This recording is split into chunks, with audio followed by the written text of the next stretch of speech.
Hi, my name is Elizabeth and I'm a certified personal trainer and nutritionist. And today I'm going to talk to you about how to protect yourself in difficult situations. So, the first one I'd like to talk about is if you happen to be attacked when you have a companion or child with you. These situations can be particularly sensitive because not only are you responsible for your own well-being, but you could potentially be responsible for their well-being as well, especially if they are someone who can't defend themselves, um, or that you were supposed to be protecting in the first place. So, first, um, the good first rule of thumb is to don't put yourself in any unnecessary harm or risk. Um, if you can get away without having to fight, then you need to do that, because if you get hurt, who's going to help them? Okay? So don't take any risk just because you want to be noble and stand your ground. If it's easier to run away, then that is more wise, and that's what you should do. And also, think fast. You've got to take action immediately. So whatever you're going to do, decide instantly. Don't hesitate. Hesitation can take you down in flames. So go with your instincts. Trust that they are right, and do whatever it takes to keep yourself and your companion safe. And then assess the attacker. So is this just one person, or is this multiple people?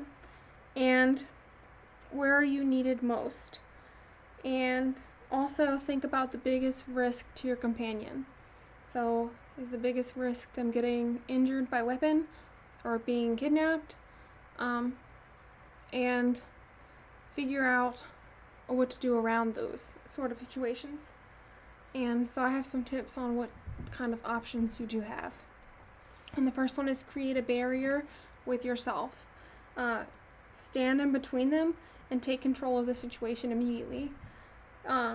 Don't underestimate the risk of what's happening, and also don't let your ego get in the way. Be aware of your own physical capabilities. Don't think to yourself, oh, I'm a very strong person. It's good to be confident, but there are sometimes we think there is more in us. Like, you're not bulletproof, so don't go in defending against a gun thinking, oh, I'm strong, and then get shot. Okay, so understand like your physical capabilities, and your own strength, and be realistic with yourself. And grab the attacker's head in order to control them. Don't wait for them to determine the course of the action. It can be a huge advantage if you get first dibs on motion or any gestures. So take advantage of that and deal with legal situations later.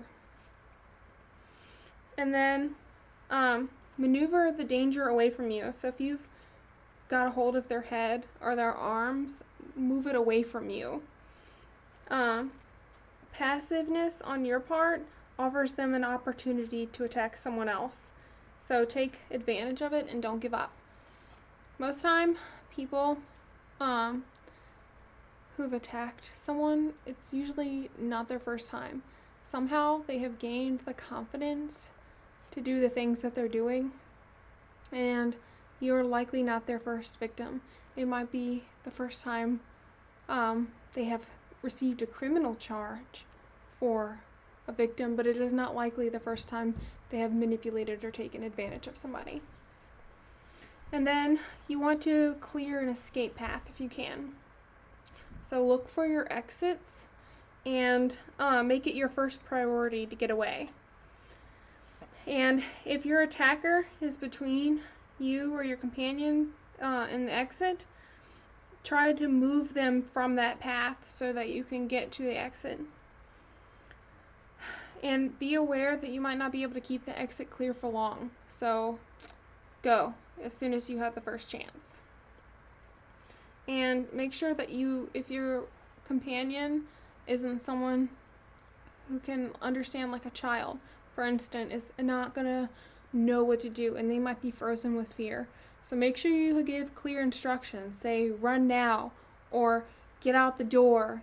Don't assume that they will know when it's time, or that they can, sense your signals. Like an adult, you might be able to give them a look and they know, like, oh, I've got to run.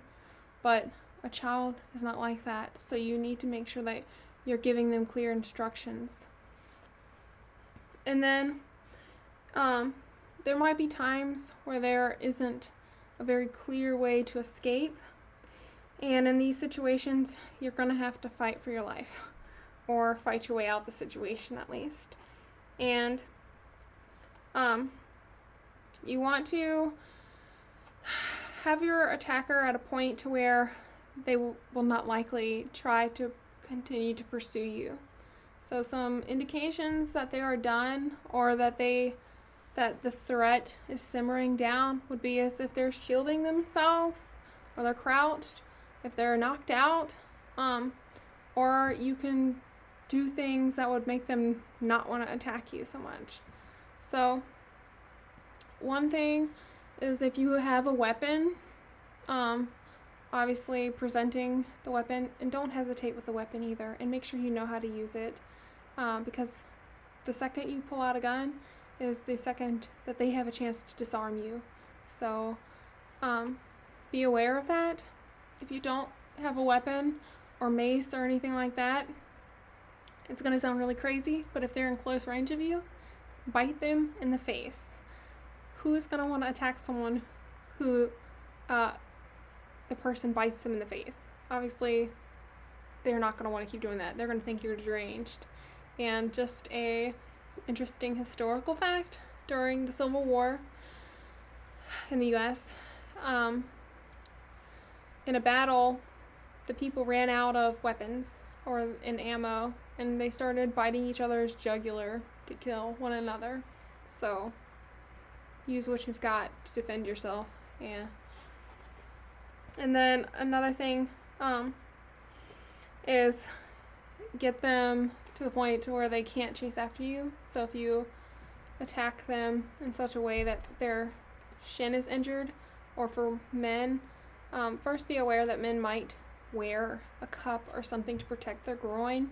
So going with the hit to the groin might not always be a good plan, but in the event that they aren't wearing protection and you hit them there, it can devastate them, and they might not pursue you after that. Some other sticky situations would be if there are multiple attackers.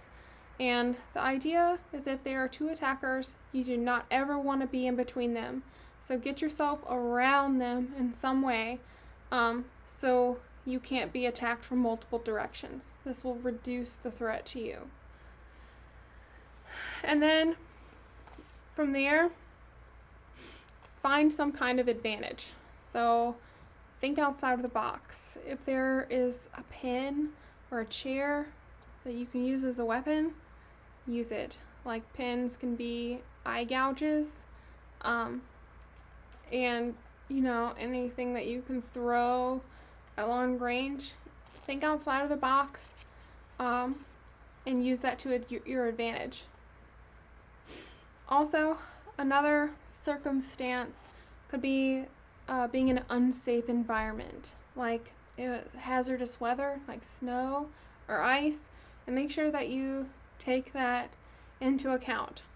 So any kind of uneven environment or ground, like mud, ice, sand, they can present difficulties and can hinder your balance. So be aware of that. And also know that if it's hard to keep your balance, it can be almost impossible to attack someone back. So be aware of your ability, and your ability to get your weight off the ground as well. And know that by not having balance, that this lessens your ability to generate power in your strikes. It is also difficult to prevent someone from attacking you if there's the inability to have balance.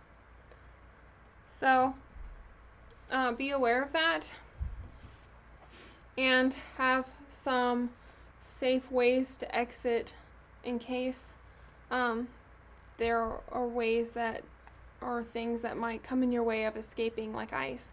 Like if you can't get your car out in the ice and whatnot, find a safe neighbor or someone that you can reach out to with on foot to help you. And then if you're stuck in a stairway, there you must fight your attacker up close towards the top of the stairs. And by doing that, there would be consequences like falling down the stairs. So be aware of that. And also know that it can be difficult any other point on the stairway, like even in the middle of the stairs, because there's limited room, and then you have to choose between which direction to run in. So be aware of the circumstances, and also be aware of getting away from an attack in a confined space. Someone might hold you hostage in something small like a closet, and this can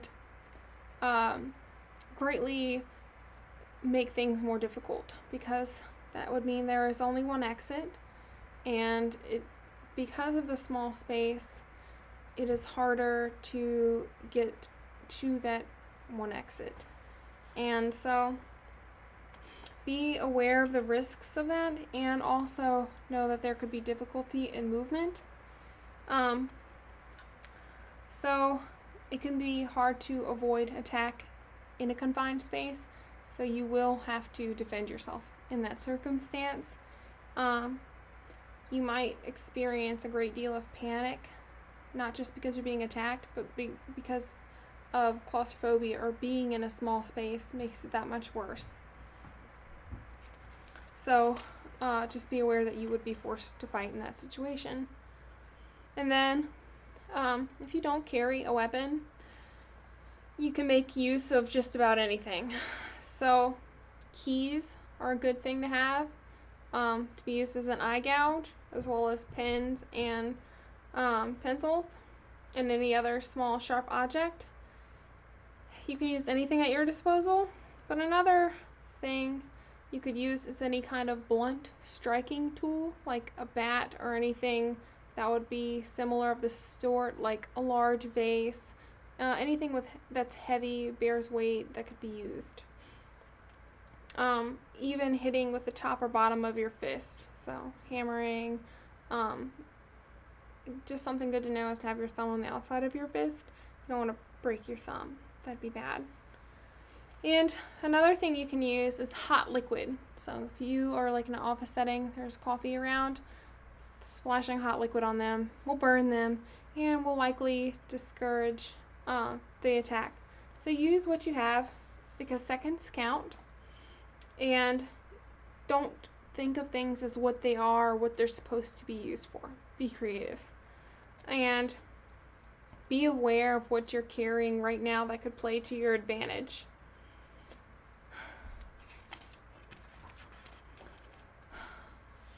Another bad situation would be as if you're stuck inside of a car. So you want to create space between the two of you. So if you can bring your feet up towards your chest to create a barrier, that's a good thing, because the legs have a lot of power. Particularly for women. Women tend to have a bigger bottom than men, and the legs are going to be most likely stronger than their upper body. So you will be able to kick them away from you, and you want to keep a barrier between you guys at all times. So be sure that you protect yourself, and also be prepared to take an exit opportunity at any given chance. So have your hand readily near the door if you can, and be aware of timing and take advantage of any second. Like if they stop the car and that could be an opportunity for you to safely get out the car, like at a stoplight. And you can jump out of the moving vehicle.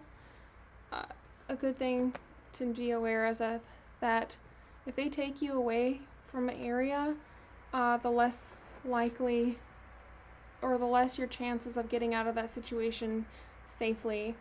So you don't want them to take you from anywhere. You don't want to get kidnapped per se, because that brings your chances of being helped down, way down. So you want to find a way to escape at any moment, and you also want to attract attention before it ever even gets to that point. So first, you want to call out people for your aid if you can, if there are other people around, and you want to set boundaries from the get-go. So let them know that you are assertive. You don't need to be giving off like aggressive body language to start, because this will boost their aggressiveness as well. It will make them angry and provoke things. And you don't want to come off as passive either, because then you are the perfect victim.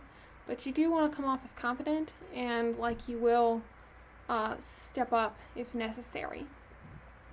And so a good thing to do is be vocal. Tell them that they are too close to you or to back off. Let them know that they are in your personal space and to move back, and speak in a loud and clear voice.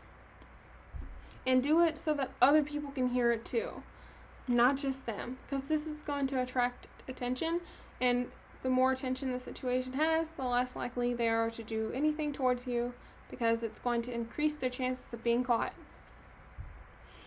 And also describe the problem.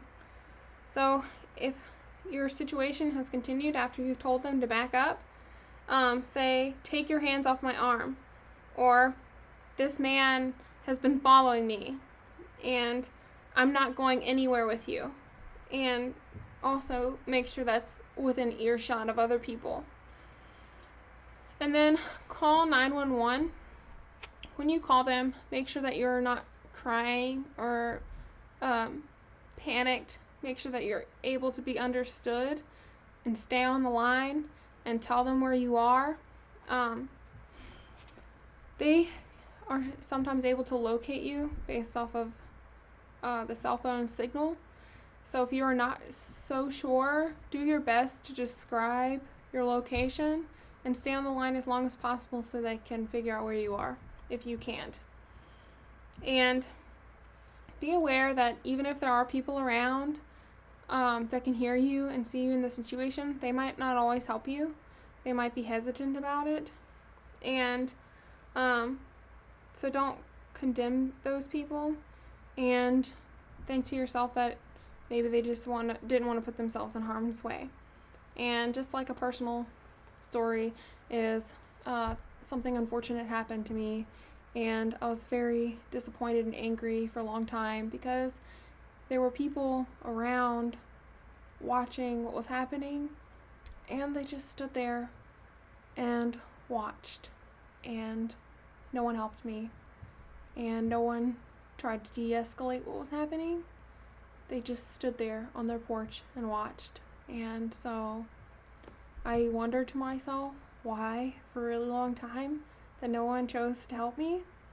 But the thing is that people often, while they may be watching and while that might not be considered minding your business, they might also be afraid.